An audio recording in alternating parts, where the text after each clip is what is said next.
poppin', beautiful people? Welcome into the Miss Best Reviews channel. I am Mrs. Best. We are here to go over Love and Hip Hop Miami. This was season 7, episode 16, which was appropriately titled "You Got Swurved." I thought that was interesting. That they chose to call the episode that. But nonetheless, I am here a little bit early, you guys. The reason I am here early, I have a lot to do. I have an appointment today. I have schoolwork. I am actually still on the clock at work right now on my lunch break. But I do appreciate everybody for being here. I'd hope that y'all consider liking the video, subscribing to the channel. Shout out to the replay gang. A big shout out to you guys, because there's probably going to be a lot of you watching the replay because I am so early today, and I apologize for that. But next week, I should be back to my regular schedule. But I had to get caught up in school. I don't be wanting to hear the school's mouth and have my financial aid messed up and all of these crazy things. What's poppin', Shani? Welcome in. It is almost Gemini season. It is almost our time. Welcome in, welcome in. She says she on lunch too. Right. I try to take my lunch at 12 o'clock. Like, the type of work I do is very hard to take lunches, but recently I've been kind of over work and stuff. So I was like, I'm going to take a lunch break today. Everybody can kiss my ass. But we're going to get into love and hip hop, beautiful people. Before we do, though, be sure to tap in to the links in the description of this video. There are links to a lot of great YouTubers that I work with often, such as Watch Your Mouth Reviews, Key1J TV, and more. Also consider liking the video. But we're going to start this episode with this rap battle that we left off on. Now, Ching Diamond, like, I really like Ching Diamond in terms of her talent. Like, I believe she truly is talented, but her attitude is ugh. Like, I want Ching Diamond to figure out her attitude, because there's no reason for you to be this talented, this open, and then hating on people who are holding you accountable. I'm just looking at Ching like her life just seems like chaos. But she did a performance for the battle rap.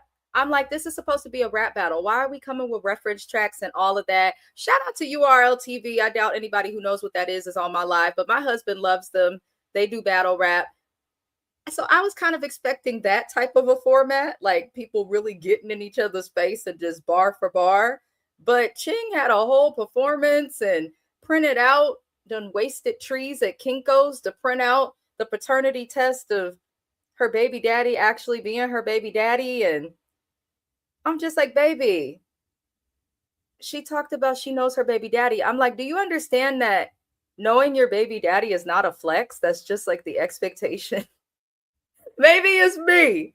But I don't think that knowing that your baby daddy is 99.9% the chance of being your child's father, as Maury would say, I don't feel like that's a flex. You should know who you letting nut in you. I said what I said. Sorry. I know that's inappropriate, but listen, if you're not 18, you shouldn't be here. No way. But I just don't understand why she celebrated that. Like, it will never be a flex to know who your baby daddy is, especially when you admitted to being unsure. Your relationship is permanently tarnished. You're Kirk and Rashida. Like, I'm always looking at you with a side eye. Bitch is proud they know who their baby daddy is. Girl, birth control, sponge, the shot, armor up, IUD, condoms. I mean, my God, we have so many ways. But anywho, Ching thinks that's a flex, but okay, Kirk and Rashida part 2. Zoe Brinks finally comes on stage, and she did what a rap battle usually consists of. Sometimes they'll play a little reference track if you're watching like a cypher type of energy, but from what I see in rap battles, usually there's no music and they just go bar for bar. So Zoe did what you're supposed to do, but she tore Ching up, read her for filth in her bars. I said, oh, wait, Lord.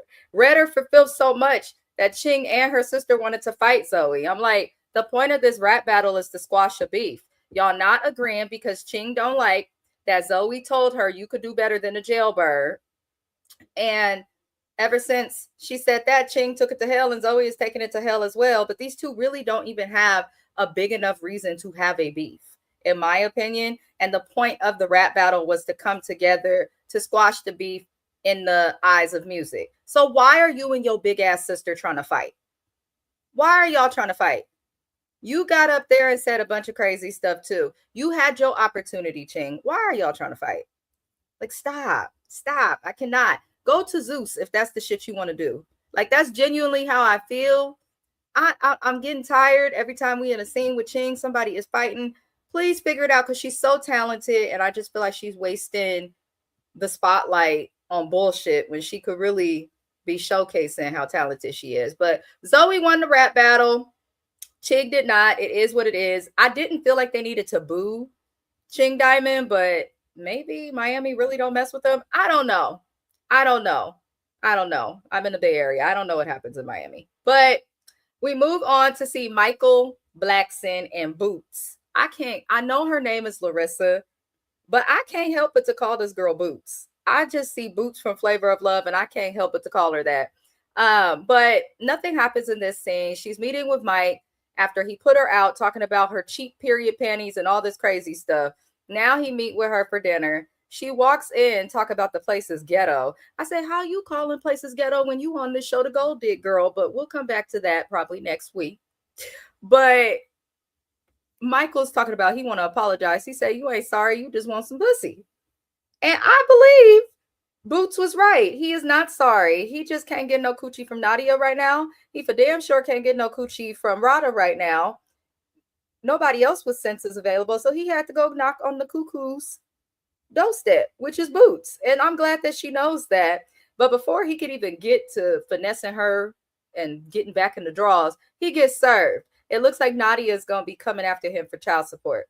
And I'm not mad at him, or not him, but I'm not mad at Nadia. I still think Nadia is delusional. She's a side bitch who really thought she had a position to play, but she doesn't. Your child makes you important, not you. But I'm not mad at her for issuing child support. If you're not going to be dating, or if every time you interact with each other or need something for the baby, he gonna want some ass or something, that's what the court is for. I tell all of my friends, put them niggas on child support. Absolutely, you should. I have some friends that are like, I don't want to deal with the court. F that. Put them on child support. It takes two to make a baby. It should take two to financially raise one. If you're not getting the help or feel like you have to give it up to get the help, go to the court. Ain't nobody got time for that. So I'm not mad that Mike was served. I mean, what did you expect? You thought that both of these women would just be cool? And maybe make sure if you're going to be swinging your Michael Blackson special all over the world, coast to coast, island to island, sir, then maybe wear a condom when you're sleeping with the women who cannot take care of themselves, or, because Nadia didn't give me somebody who was racking in thousands before she met him. She just doesn't. Julian, who is Trina's old manager, as well as Swerve, who is Trina's corny new husband that I still don't trust. They decide to meet in the studio. I knew this was coming because Julian set up for Shay to go on the set of the movie that Shay and Trina are both going to be in, so that Shay could address something that has nothing to do with the film and something that has nothing to do with her profession while in her professional environment. Listen, I be wanting to crash out to at work too, Shay, but when you're at work, like, we really do have to understand that when you're at work, you're at work. If it's a movie, you should not be addressing a personal beef that you have with Trina's cousin who's not here at the movie. You should not be doing that. So I didn't feel like Shay should have tried to address Trina, but at the same time, I'm kind of looking at it like Joy do too much sometimes, but I just think it's weird to go to her cousin to solve the problem. So I'm on Trina's side with this one as it relates to Trina and Shay's issue. But I don't like that Swerve is involved. You a grown-ass man. You're a grown-ass man, sir. You're relevant because of your wife. Word on the curb, according to Hot Topic, who y'all love so much, is you was stalking Trina at a hot dog stand or something to get with her. Like, you have what you have because of this woman. I get that you want to defend her because of that, but I think he's getting too comfortable. Trina, just because you respect your husband doesn't mean the rest of the world will. I think that a lot of married people have to understand that. Like, I love my husband. He puts me on a fucking pedestal and vice versa. But that don't mean that other people in the world are going to put us on the pedestals we put each other on, or are going to have that respect for us that we have, for each other. Like, that's unrealistic. You expect that from your partner. So Trina needs to be cool. Because yes, your name is known in the game, but if people say we'll deal with you, but only you, that could become problematic. But I don't really see her bringing him too many places outside of keeping him backstage when she perform and on this show. But Julian explains to Swerve about the situation with Shay. He's like, listen, he brought them together so that they could squash the beef, because there's going to be situations where Trina's going to have to deal with people and work around people that she's not comfortable with and may not always get along with. This is true. You lucky Julian values Trina, Swerve, because why the fuck are you talking? Why is he talking to you about somebody? You're not Trina's manager. He don't, like, why is he talking to you? In my head. But Swerve gets upset about that and starts hollering and doing all this yelling and all this crazy stuff. And I'm just looking at Swerve like, why is this little malnourished man hollering? Go grab go grab Trina's black card and go buy you a nice pair of shoes and get you a little frappuccino or something so you could calm the hell down. God, I'm like, you're yelling at Julian and he's not even doing all of this. And there's nothing that makes a dude look like more of a bitch to me than when a man is just calm, like, listen, sometimes you got to get along. And he's like, and all this crazy shit. Like, boy, sit down and be quiet. Be quiet. You acting like a child. My God, Swerve. Like, what is that going to do? I'm still surprised he could speak. I would rather Swerve, because we don't know you, we don't respect you, and you think you're going to get respect because of who you're with, and that's not going to happen. I would rather Swerve interact with some of the men on the show. I wouldn't mind seeing scenes with him and Trick and some of the other guys. Or I would not be opposed to seeing Swerve in the studio constantly and sharing his music. But like this whole, I'm a go stand for Trina, I'm screaming at women, I'm screaming at Julian, I'm screaming at whoever's against her. It's like, Julian, as quiet as his kept, got more play than you, because he's been in the industry and has been known for longer than you have, and is responsible for part of your wife's success. So I just feel like he really needs to shut the fuck up and put his cigarette out. That's how I feel. He get on my nerves. Shenny said, be quiet there, little Simba. Right. When Swerve was yelling at Julian, y'all remember in The Lion King, by the way, that's one of my favorite movies ever made in life, but y'all remember in the original Lion King, when Simba was trying to growl like he was scary, when him and Nala was running from the elephant graveyard, and that little ass cute cat meow came out. That's what I was looking at when Swerve was yelling at Julian. It looked like Simba trying to meow like he was big and strong. And I'm just like, little boy, please sit down somewhere. Please sit down somewhere. Because women your age ain't as desperate. No shade to Trina, but I feel like she might have felt like she was running out of time. And she's never made good choices with men. So please, Swerve. But I didn't mean to come and Swerve. But it looks like Julian is going to be asking Shay to apologize to Trina. And that calmed Swerve down. That calmed little Simba down. It did. It calmed him right on down. He seemed to like that. So we'll see what happens with that. Y'all really named this episode You Got Swurved because Swerved threw a fucking temper tantrum? Because he threw a temper tantrum. He had a BF, as Mean Girls would call it. And y'all named this episode after him. Like, please, go somewhere. In the words of Isaiah J., boo boo tomato tomato. Like, what? We're naming episodes after Swerve just because he screamed at somebody like a lady? Like, no, come on. Get on my nerves. Gets on my nerves. We are going to move it along, y'all. I am sorry if I'm moving fast. Again, I am on my lunch break. And I think my supervisor, one of my supervisors, she's hella cool. Shout out to Jenny, does subscribe to my channel. And I think she be in my live sometimes because she be commenting. And I think another one of my supervisors is on here too. So shout out to y'all. And thank you for not writing me up for being on this internet. But we're going to move into Pinky Doll and Jacquay. Before I get into Pinky Doll and Jacquay, I do want to say to everybody, in real time, Pinky Doll, I believe, is in the hospital. She is fighting for her life. She said she had 3 heart attacks, a number of strokes.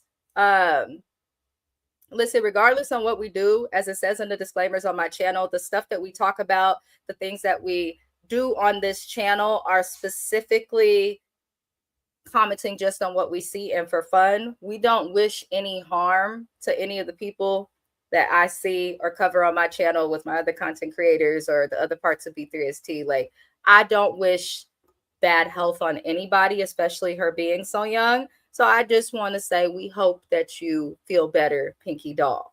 But I'm still finna read you for filth in this season and this episode based on that, because girl, she be, ooh, Pinky get on my nerves. Shandy says, shout out to the managers. Right. Shout out to y'all. And make sure the check come on time. Damn it. Shout out to them. But Pinky Doll and Jacquay are out together as a couple publicly now. They're meeting with Kent Jones, his creepy eye, his questionable outfits, and his dominatrix woman, Kat. And they just creep me out as a couple. But I didn't like how they're looking at Pinky Doll and they're like, she seemed kind of curious about coming into our bedroom.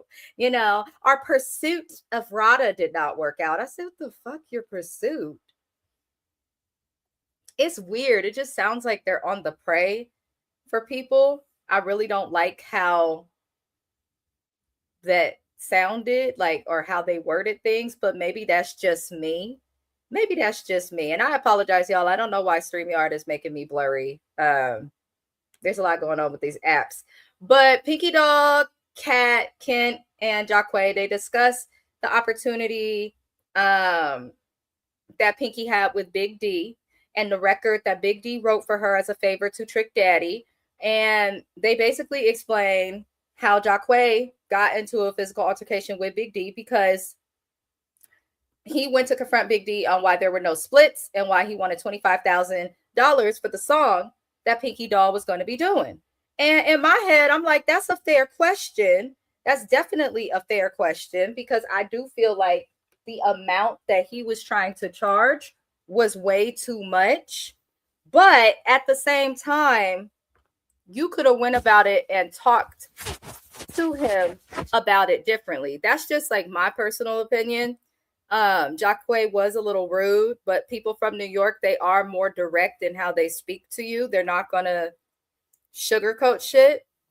But if you know Pinky Doll is unprofessional and be lying, you also should have really done your research before going and checking Big D. That's just how I felt on that situation. But Kent referred to Big D as an old head who does not understand the current times of music. And I found that to be interesting, because Kent Jones, we could say that you are an old head that doesn't understand the times of music, because just because you make soulful funk music does not mean you have to dress like a leprechaun that's also a part-time pimp. He looks crazy.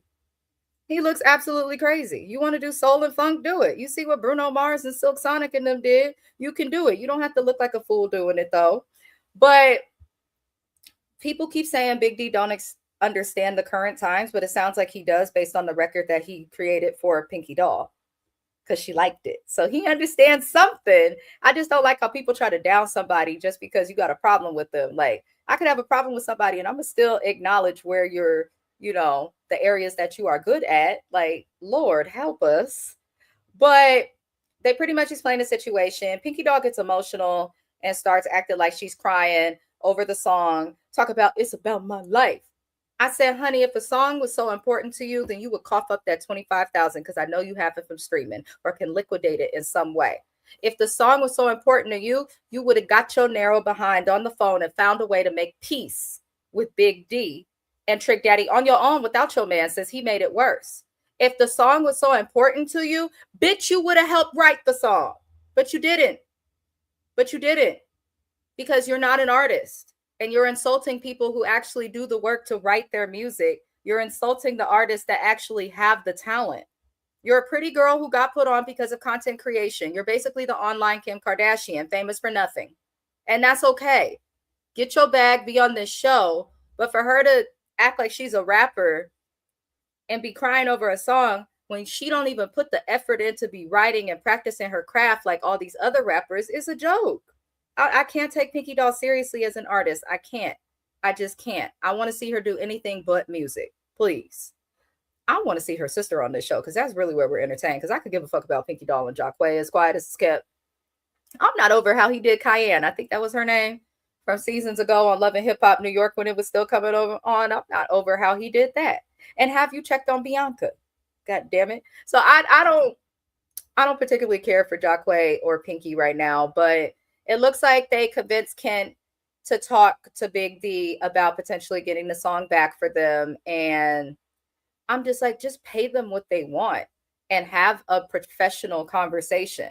If I was Pinky, I'd fire Jacquay as my manager. I don't want no fucking manager that can't talk to somebody about splits without making them want to fight. Like, I don't want that. So I just feel like they could do better. But we know that they're going to stress us out because no shade to Pinky Doll. I have not taken her seriously at all during her tenure on Love and Hip Hop. I just have not. But we're going to get into Sonya. We get introduced to Sonya and her friend Ari, who is somebody who is well known in the industry. They go to the studio with Big D because she wants to work on more music. Now, mind y'all, Sonya, you was being messy with this scene. Sonya has written for Summer Walker, I think Trey Songz, like a couple of people she has worked with. She really is a respected name in the industry. She's also won Grammys for her writing. I can't understand why she would go to the studio with Big D to sing about a song that she doesn't understand and did not co-write at the very least. Being that her career is as a writer. I'm thinking she's going for a beat, but she went for the beat and Pinky Doll's lyrics. And Big D is petty for playing them for her because I believe he knows that Sonya don't really rock with them like that. So this just felt like one of the manufactured scenes. But shout out to her friend Ari, because that's me. Ari at least tried to be like, girl, you say you out here for music and you getting involved in this mess. You really have to be able to separate business from the mess. I feel like that is an art when you're in any reality show. A lot of people on reality TV struggle to separate the mess from who they are as business people or entrepreneurs. But Sonya, you judged Pinky Doll for being messy and unprofessional, judged Amara for her drama and the unprofessional mess. And now you're okay to take a song just because it belonged to somebody who played with you. Like, I'm sorry, if you're there to do your music, at some point, don't let the Zeus Network and all the ignorant shit fool y'all. At some point, you do have to grow up to be successful and you have to pick and choose your battles. Let it go. Let it go. At least you can write a song. Pinky can't even write her song. So to me, to take the song was extra and petty, but I don't know. Maybe that's me. How do y'all feel about it? Because on one end, it's like, I'm not mad at her because Pinky had a problem with Sonya and Sonya wasn't even trying to take Jacquay like that. And you can't get mad at a bitch if you think the bitch is flirting with your man when your relationship's not public. That part was crazy and Pinky did too much. Yes. But is it enough to like take a song that's written about her life or something that you don't connect with? No. If I'm coming on here spitting about I'm a songwriter and have Grammys nominated for it, I'm going to write my own shit and laugh at that bitch who has to have people write her song and fight for her song back. Like, that's what I do. But let me know if y'all feel like differently. Replay gang, maybe y'all feel different.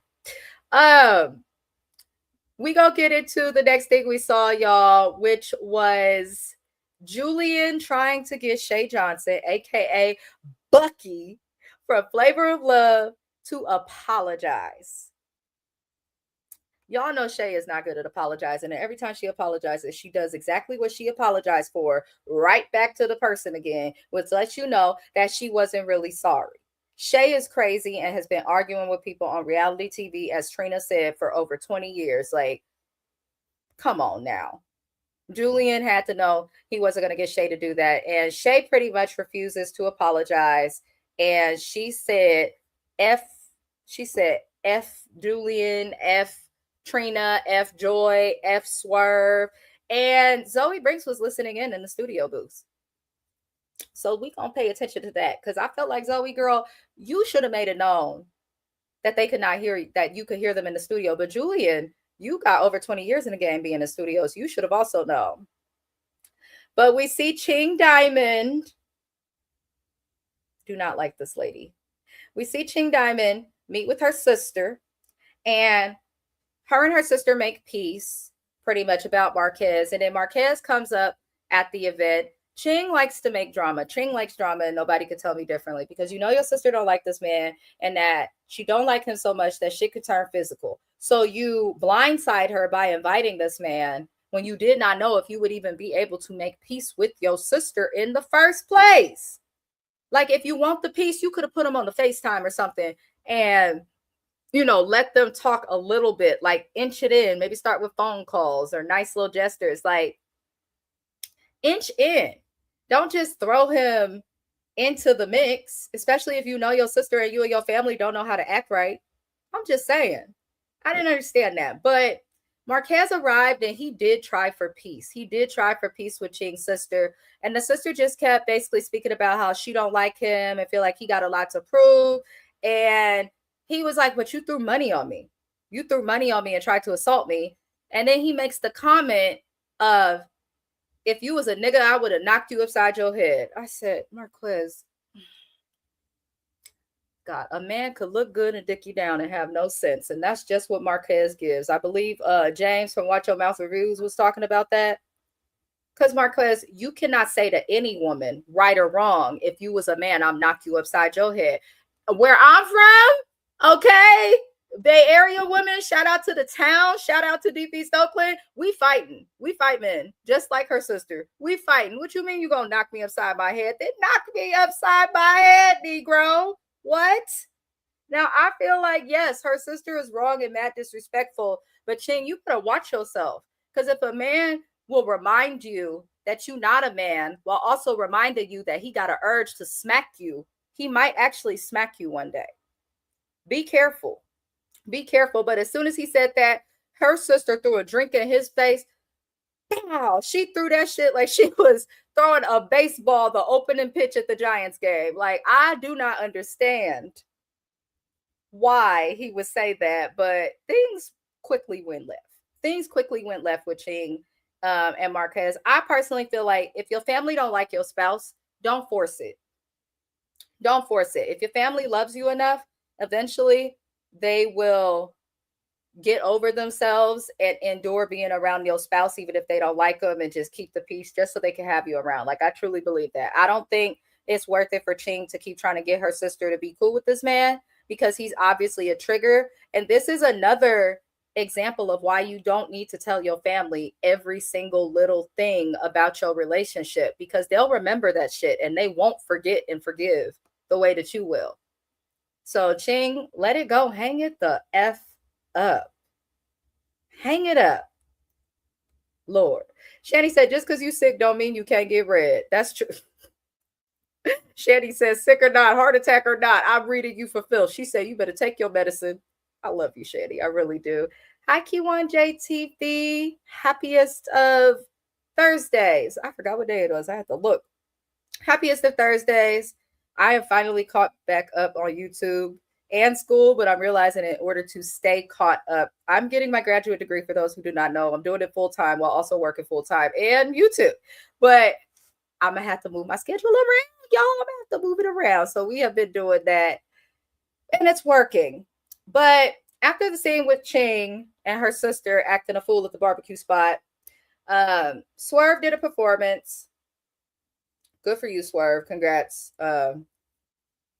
I hope he goes far in music, but make him go do a battle or a cypher and work for it the way everybody else got to, because what he put out just sounded like everything already out. Nothing about him sounded unique, but it was not a bad song. Now, Joy was at this performance with Swerve trying to hook up Boots with Trick Daddy.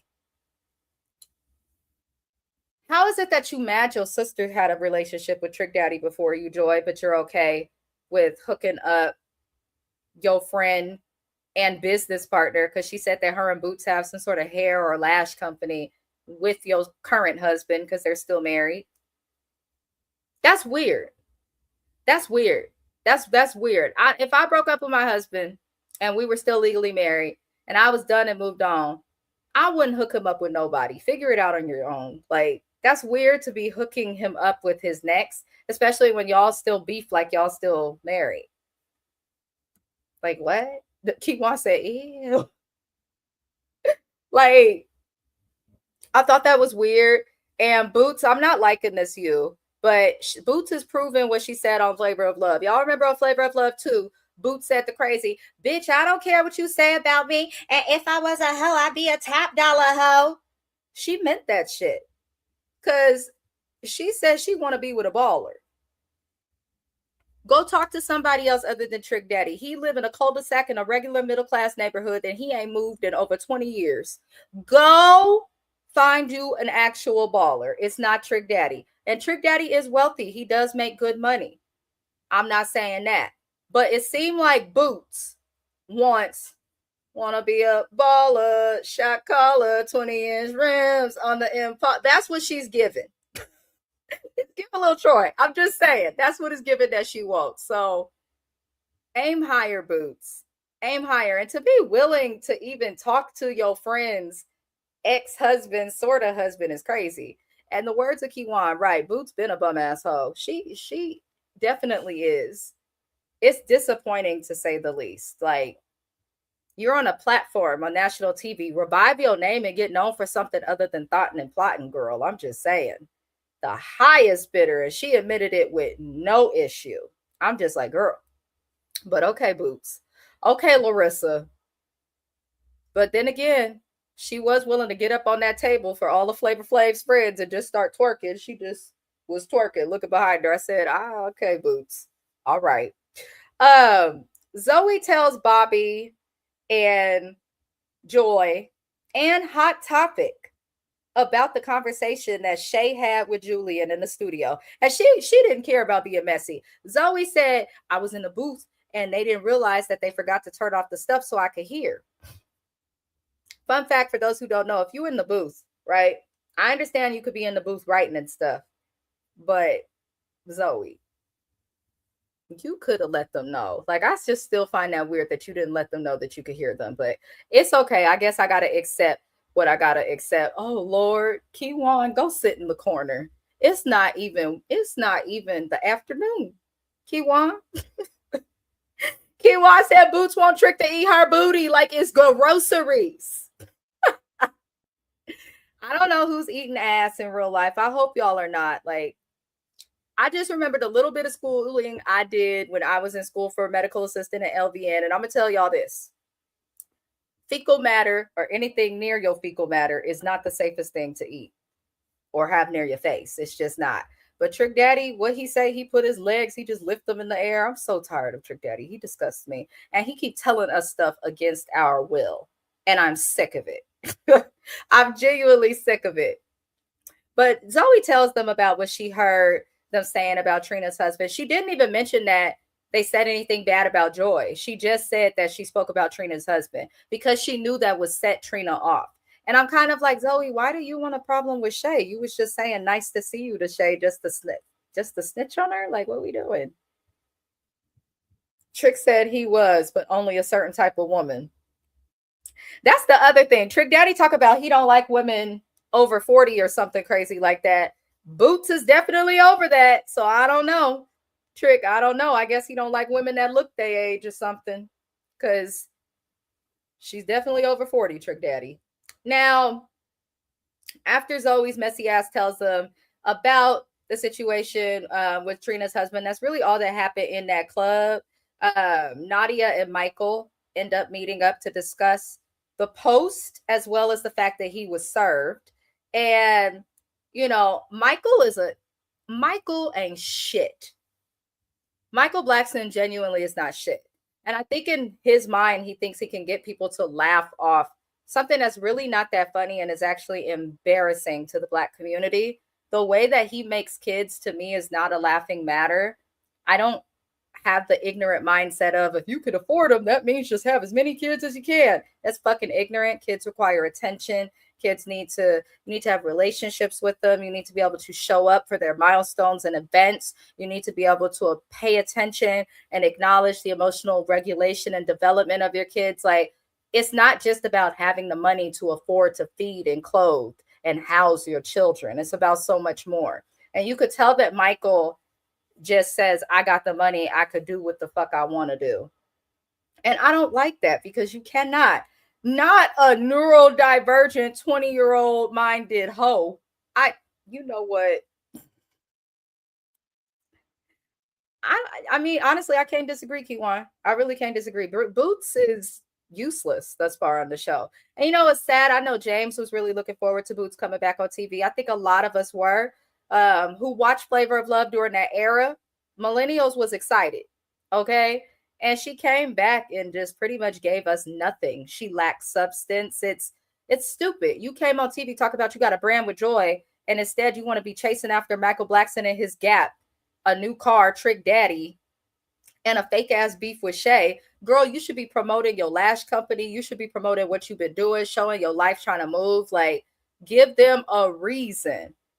No, Kiwan said you forgot to say remedial. That's true. She is remedial. Lord help us. Kiwan said, I want you to understand the bitch is remedial. She is. She's nothing but a hoe. It's like, come on. It's cool to be sexy. It's cool to be able to pull men. It's cool, whatever, fine. But it's also cool to have your own shit together. Usually, because Boots, your looks gonna run out eventually. Your looks gonna run out. Then you're gonna end up like Shay with a heavy ass wig, with a baby by a man who was engaged to 7 other women and had a cajillion other kids from this coast to Jamaica's coast to other coast. Like, aim higher. I just cannot. She said, I feel like I'm gonna be cussing because my husband told me about Love and Hip Hop. Love and Hip Hop Atlanta got on my motherfucking nerves. 24 hours at this point. I want to unplug his the machine he used to sleep, his CPAP, because I know he got one. He get on my nerves. I cannot stand them. Y'all check out our Love and Hip Hop Atlanta review also. But yeah, you gonna be cussing. You go definitely be cussing. Ching Diamond had me cursing a lot. Pinky Doll. You gonna be cursing, Kiwan. You are definitely gonna be cursing. Nadia's upset though with Mike because of the announcement that he made about how he introduced his son. She doesn't like that the introduction of her and Mike's son was an apology to Rada. And she feels like, and asked him if he even wanted a baby with her. And then she gets upset with Mike and says it didn't help that in the post you only put up a picture of the family you have with Rada. And it's like, bitch, that's because she's his fiance. Open relationship or not, a joke of a relationship or not, a relationship no one respects is still one that he publicly chooses to be in, publicly chooses to acknowledge. He publicly claims this woman, but he don't claim you because you ain't nothing but a hoe. I'm sorry, Nadia. You not. Because as soon as you figured out that that man don't love you and want you for real, that's when you decided to run and consider child support and stuff. Stop. When you know goodness well that that man will help you financially with the kid, you just want the big check and the guarantee. That's all this bitch want. And I'm not going to sit here and act nice to her because she didn't give a flying fuck about Rada or what she was going through or anybody other than herself, not even Mike. The bitch has only cared about herself. She was trying to pop up on Rada, doing stuff behind his backs, demanding a bigger house than the whole house he was going to put her on at Fort Lauderdale. Bitch, you don't need a house. The baby ain't going to walk for a while. All you need is a 2-bedroom as quiet as it's kept. But she act like Mike is her soulmate when she's just in a delusional side bitch that probably thought sleeping with this gap-toothed man would get her a check. And it hasn't gotten her anything but a lack of respect from the public and him. And her son one day when he sees how stupid his mama is. So it is what it is. It sounds mean, but I'm kind of tired of Nadia trying to play victim and act sad about this. But at the same time, the same way I read her for filth, I'm going to read Mike for filth. Because Mike said to Nadia that he thinks she's a gold digger for wanting child support. He says she gets more than she needs and says that you want to put him on child support. He said he'll see her at family court and that he could fight for full custody and then she'll have to have baby visitation with the baby and he'll hire a full-time nanny to take care of the baby instead of having her do it. I said, you ain't shit, Mike. And Rada is stupid too. But Mike, you really have no respect for women. And I know some people like to think, oh, he's sleeping with all of these exotic, non-black or light-skinned women. I don't think it's anything like that. I think this is a man who does not respect women.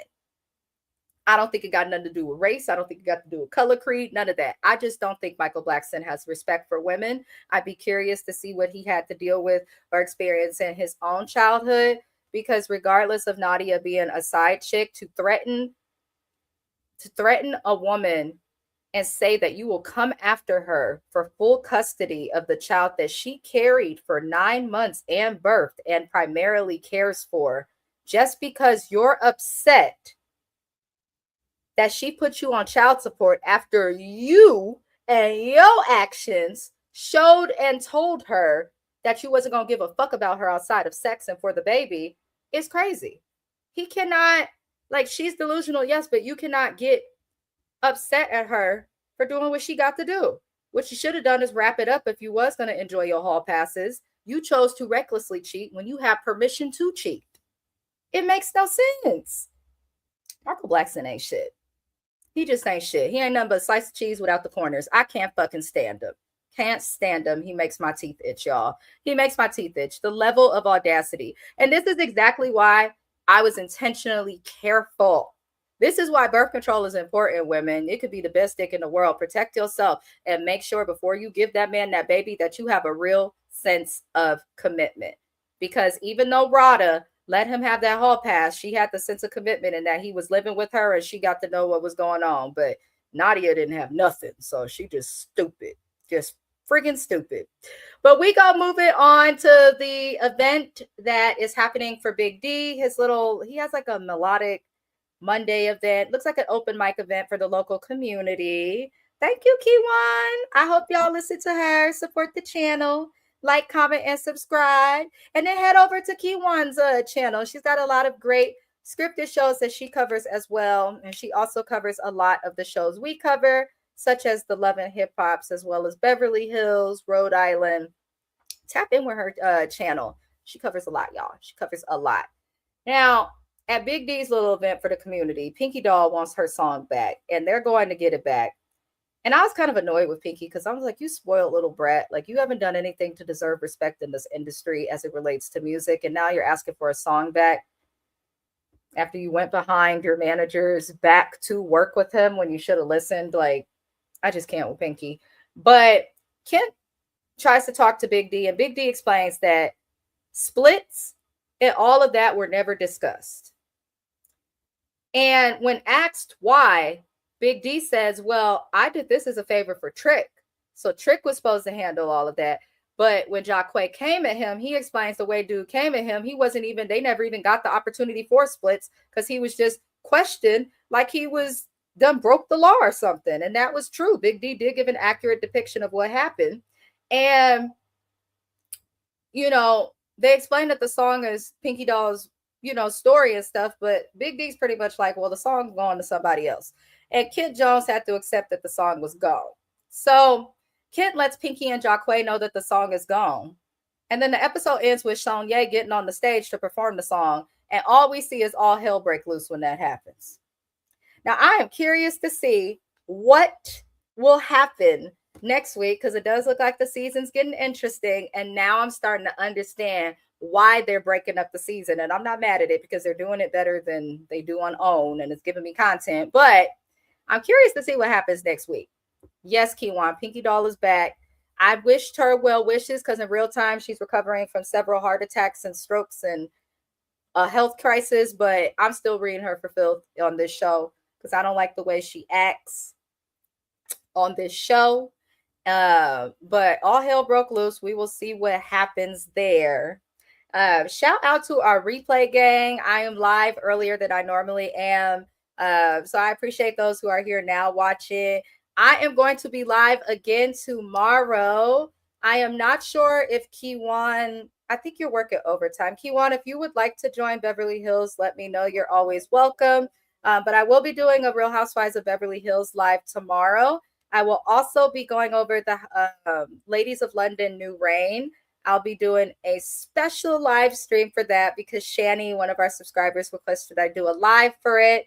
I usually try to do my new shows on a pre-record and try to switch back and forth between methods of doing it. But whatever y'all prefer, just let me know. And on Saturday, I will have a documentary review drop for the Hulu documentary on the cult of Nature Boy. So be on the lookout for that, beautiful people. Not everybody being musty, pretty much. Everybody acted an absolute fool. Everybody acted a fool on this episode. Always feel free to DM me, Kiwan. Always feel free to DM me. I'm actually going to send you my phone number as well in a DM because I am not the best at checking them all the time. But I appreciate everybody. We're going to have the Valley video drop later today around 6 p.m. Pacific Standard Time. That's 8 p.m. Central Standard Time and 9 p.m. Eastern Standard Time. Yes, girl, watch the documentary. It's really, really good. Really good. I enjoyed it. I got this Hulu Disney Plus bundle thing. So I'm like, may as well watch it. So I'm enjoying that. And I'm also considering covering the MGM show. I think it's on MGM. I'm considering covering that as well, beautiful people. But love and light to all of y'all. I hope everybody has a good day. Let's keep the conversation going in the comments. Shout out to the new subscribers and the ones who are here. I got to get back to work before my supervisor yells at me. But I love all of you beautiful people. Au revoir. Bye-bye.